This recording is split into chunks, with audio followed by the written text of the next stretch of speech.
تو نمازیں ہیں 5، رکھتے ہیں ٹوٹل 17 پانچوں کی ملا کے، فجر 2، ظہر 4، عصر 4، 3 مغرب، 4 عشاء۔ باقی جتنی نمازیں ہیں ان کا نام ہی ہے نفلن، اور حیران کن بات، عربی میں نفل کہتے ہیں فالتو کو، مال غنیمت کے لیے ہے انفال،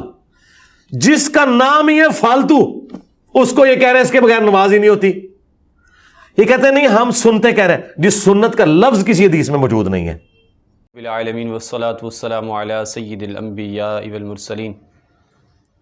جی تو ناظرین و سامعین، آپ نے مرزا انجینئر صاحب کی ویڈیو سنی، جس میں مرزا صاحب کہہ رہے ہیں کہ نمازیں ٹوٹل 5 ہیں اور رکعتیں 17 ہیں، باقی جتنی بھی ہیں وہ ساری جو ہے فالتو ہیں، اور سنت کا تو لفظ ہی حدیثوں میں موجود ہی نہیں، فرض یا نفل ہے۔ اب یہ مرزا صاحب کی کذب بیانی ہے، جس کو ہم آپ کے سامنے رکھیں گے کہ کذب بیانی کس طرح ہے، کہ مرزا صاحب کہہ رہے ہیں کہ سنت کا لفظ ہی نہیں، اور رکعتیں ٹوٹل 17 ہیں، نمازیں 5 ہیں۔ اب ہم دونوں پر دلائل دیں گے کہ مرزا صاحب آپ رجوع کیجئے اپنے اس لفظ سے،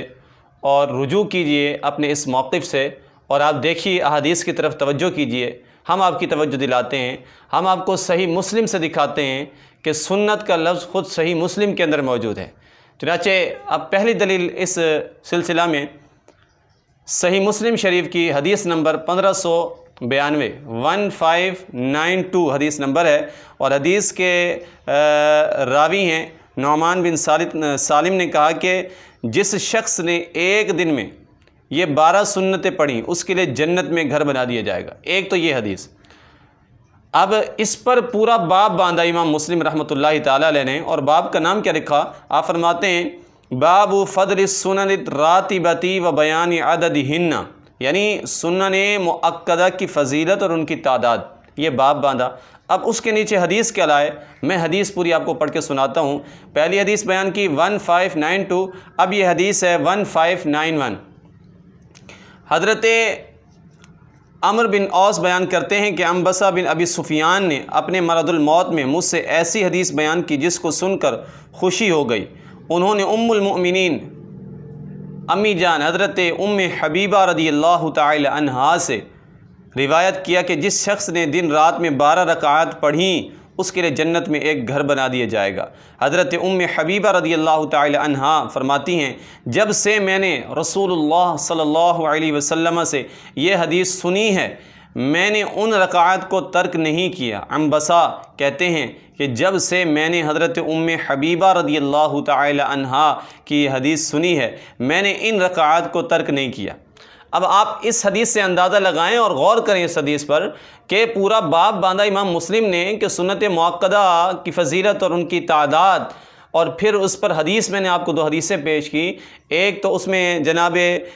نعمان بن سالم کی ہے، اور دوسری حدیث جو میں نے آپ کے سامنے پیش کی وہ عمر بن عوص کی ہے، جو انہوں نے جو ہے وہ روایت کی، اور آگے چل کر حضرت ام حبیبہ رضی اللہ تعالی عنہا سے حدیث مروی، اور ام حبیبہ رضی اللہ تعالی عنہا نے خود حدیث جو ہے وہ رسول اللہ صلی اللہ علیہ وسلم سے سنی ہے۔ تو اس میں سنت کا لفظ جو ہے وہ ہم آپ کو دکھا رہے ہیں کہ اس میں موجود ہے، یعنی اس میں ایک تو یہ چیز ثابت ہوئی کہ سنت، کیونکہ اوپر امام مسلم میں باب ہی سنت کا باندھا ہے، تو جب باب سنت کا ہے تو اس کے نیچے جتنی حدیثیں آئیں گی تو وہ ساری کی ساری سنت کی کیٹیگری میں داخل ہو جائیں گی۔ اب اس میں 2 چیزیں ثابت ہو گئیں، ایک تو چیز یہ ثابت ہوئی کہ سنت کا لفظ بھی موجود ہے، تبھی تو امام مسلم نے سنت کا لفظ باندھا، ورنہ تو پھر آپ امام مسلم سے بھی بڑے محدث ٹھہرے مرزا انجینئر صاحب۔ دوسری بات یہ کہ اس میں جو ہے وہ جناب والا رکعات کا بھی ذکر آ گیا۔ اچھا چلیے آگے چلتے ہیں، اب اس پر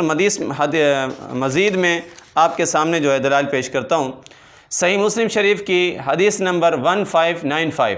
1595 حدیث نمبر، حضرت عبداللہ بن عمر رضی اللہ تعالی عنہما بیان کرتے ہیں کہ میں نے رسول اللہ صلی اللہ علیہ وسلم کے ساتھ 2 رکعات ظہر سے پہلے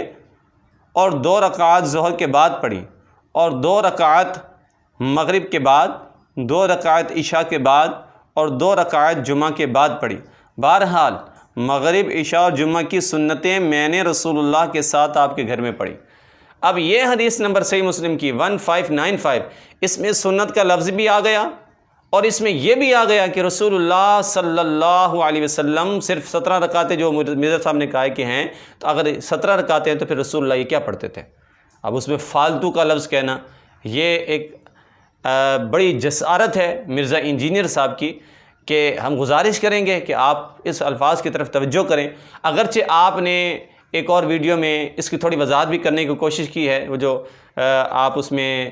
شاہد عمران ہیں یا شاہد ہیں یا ایک اور 2 بندے ہیں جن کا چینل ہے، آپ اس پر آئے ہیں اور اس میں آپ نے تھوڑی وضاحت کی ہے، لیکن گزارش یہ ہے کہ ان احادیث کی طرف توجہ کیجیے، آپ احادیث کی طرف توجہ کیجیے۔ ہم آپ کو صحیح مسلم کی حدیث روایت پیش کر رہے ہیں، وہ صحیح مسلم کی روایت ہے کہ جس صحیح بخاری اور مسلم کی حدیثیں آپ پیش کرتے ہیں استدلال کے طور پر، تو ہم آپ کے سامنے رکھ رہے ہیں۔ اب اس کے علاوہ ایک تو یہ بات ثابت ہوئی کہ سنت کا لفظ حدیث میں موجود ہے، مرزا صاحب کہتے ہیں کہ نہیں ہے، اب یہ آپ کے سامنے آ گیا، حدیث ہم نے آپ کے سامنے پڑھی، آپ اپنی کتابوں کے اندر کھول کے پڑھ لیجئے گا۔ دوسری بات یہ ہے کہ اس میں صرف 17 رکعتیں نہیں ہیں، اگر 17 ہوتی تو حضرت عبداللہ بن عمر جیسے صحابی رسول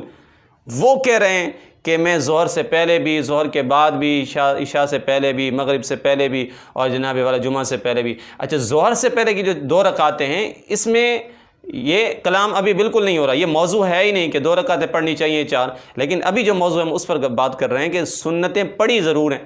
اور حضرت عبداللہ بن عمر رضی اللہ تعالیٰ عنہ کہتے ہیں کہ آپ کے ساتھ آپ کے گھر میں پڑھی۔ اچھا،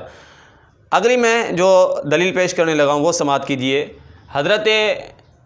علی المرتضیٰ شیر خدا کرم اللہ تعالی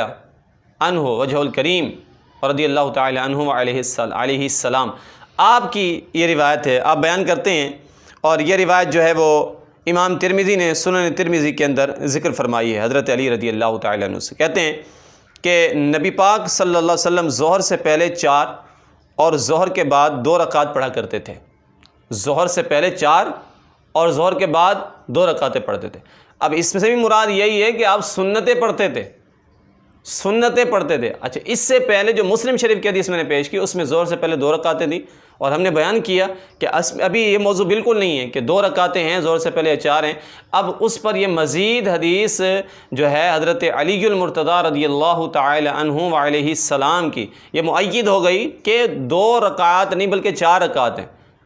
اور اس میں یہ بھی ثابت ہو گیا کہ سنت بھی پڑھی رسول اللہ نے، اور اس میں یہ بھی ثابت ہو گیا کہ صرف 17 رکعتیں نہیں ہیں جناب، 17 کے علاوہ پوری نمازیں پڑھنی پڑیں گی۔ یہ ساری نمازوں کے اندر جو باقی رکعتیں ہیں یہ پڑھنی چاہیے، بلکہ رسول اللہ صلی اللہ علیہ وسلم نے تو ظہر کی 4 سنتوں پڑھنے کی علیحدہ سے فضیلت بھی بیان کی ہے۔ تو مرزا صاحب سے ہم گزارش کریں گے کہ اس میں غور کریں، اور خدا را امت تک وہ احادیث پہنچائیں جو صحیح ہیں، صحیح مسلم شریف کے اندر، جس کو آپ بھی اتھینٹک مانتے ہیں، جس کو آپ بھی درست مانتے ہیں، آپ اس کی طرف بھی رجوع کیجئے۔ اور یہ فالتو کا لفظ مرزا صاحب کی بارگاہ میں پھر میں گزارش کروں گا کہ قبلہ آپ کی بارگاہ میں گزارش ہے کہ آپ اس پر توجہ کریں، اور اس پر آپ نظر ثانی کریں کہ آپ نے کیسا لفظ بولا ہے، فالتو کا لفظ، اور یہ بہت بڑی جسارت ہے۔ اللہ سے دعا ہے کہ اللہ سبحانہ و تعالی ہمیں قرآن و حدیث کا فہم عطا فرمائے، اور ہمیں صحیح معنوں میں تعلیم اگر ہم نے سیکھی ہے تو آگے امت مسلمہ کو صحیح طریقے سے تعلیم دینے کی توفیق عطا فرمائے۔